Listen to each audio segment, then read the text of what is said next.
মেরাজের ঘটনা আল্লাহর নবী সাল্লাল্লাহু আলাইহি সাল্লাম যখন আবু জাহালকে বলছিল, আবু জাহাল বলল যে এটা সম্ভবই না, তুমি মক্কা থেকে ফিলিস্তিনে গিয়েছো, এটা সম্ভব নয়।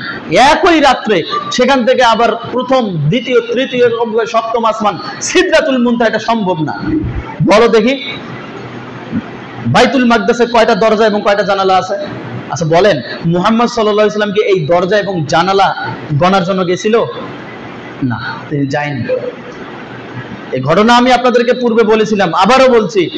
মুহাম্মদ সাল্লাল্লাহু আলাইহি ওয়াসাল্লামকে জিবরাইল আলাইহিস সালাম নিয়ে গিয়েছিলেন, হাদিস পাবেন সহিহুল বুখারী এর 349 নম্বর হাদিস। আবু যর গিফারী রাদিয়াল্লাহু তাআলা আনহু বলেন, রাসূল সাল্লাল্লাহু আলাইহি সাল্লাম বলেছেন, আমি যখন মক্কায় অবস্থান করতেছি এমন সময় একদিন রাতে দেখি আমার ছাদকে খুলে দেওয়া হলো, ছাদ নেই। একজন ব্যক্তি আমার রুমের মধ্যে প্রবেশ করলেন, জিবরাইল আলাইহিস সালাম প্রবেশ করেই তার কোনো কথা নেই, হাতটা ধরে সামনে নিয়ে গিয়ে বুকটা এরকম করে ফাটিয়ে ফেললেন, ফেড়ে দিলেন, বুক ছিঁড়ে ফেলে তার কলিজা আলাদা করে এই জমজমের পানি দিয়ে এই কলিজা তার ভিতরে যা আছে সবকিছু একবারে ধুয়ে মুছে সাফ করে দিলেন। এমনকি রক্তের আলাদা টুকরা ছিল, রক্তের কণা ছিল, এগুলোকে আলাদা করে তিনি ধুয়ে দিলেন। ধুয়ে দেওয়ার পরে রাসূল সাল্লাল্লাহু আলাইহি সাল্লাম বলতেছেন, আমাকে একটি স্বর্ণের পাত্রের মধ্যে হিকমত রয়েছিল এবং ঈমান রয়েছিল, এই পাত্রের মধ্যে হিকমত এবং ঈমান পরিপূর্ণ, ওই পাত্রটা আমার বুকের মধ্যে এরকম করে ঢেলে দিয়ে জিবরাইল আলাইহিস সালাম আমার বুকটাকে জোড়া লাগাই দিলেন। অন্তরের ভিতরে হিকমা প্রজ্ঞা, জ্ঞান এবং ঈমান, যথেষ্ট পরিমাণে ঈমান তিনি ভিতরে ঢুকাই দিয়ে বুকটা আবার জোড়া লাগাই দিলেন। এরপরে তিনি বলছেন, এরপরে জিবরাইল আমাকে এরকম করে হাত ধরলেন, হাত ধরে নিয়ে গেলেন। কোথায় নিয়ে গেলেন বলা নেই, বলতেছে প্রথম আসমান। প্রথম আসমান যাওয়ার আগে তো ফিলিস্তিনে গিয়েছিল, সেই ঘটনা আপনাদের জানা আছে। এরপরে প্রথম আসমান গিয়ে বলছে, দরজা খুলো। বলছে, কে আপনি? আমি জিবরাইল। বলছে, সাথে কি কেউ আছে? জি আছে। কে আছে? মুহাম্মদ। আসার কি উপরে কি আসার অনুমতি আছে? জি আছে। প্রথম আসমান খুলে দিল।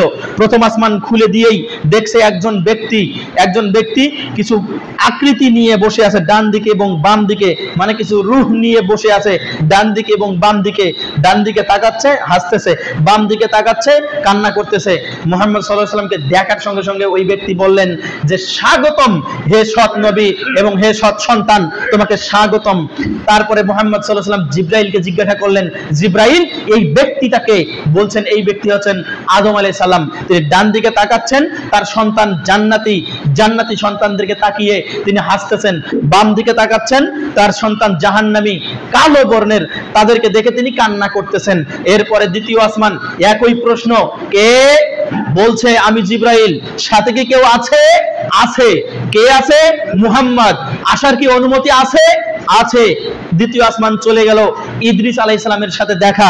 ইদ্রিস আলাইহিস সালাম একই কথা বললেন, হে সৎ সন্তান, হে সৎ নবী, আপনাকে স্বাগতম।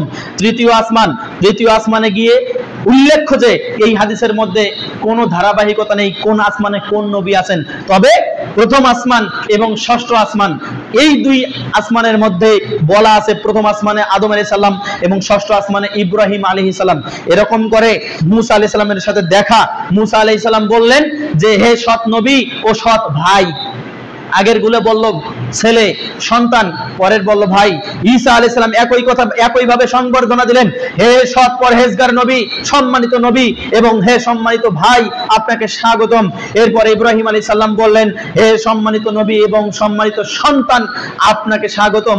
এরকম করে যখন কথা হওয়ার পরে আল্লাহর সাথে সাক্ষাৎ হলো। আল্লাহর সাথে সাক্ষাৎ হওয়ার পরে 50 ওয়াক্ত সালাত নিয়ে আসতেছেন।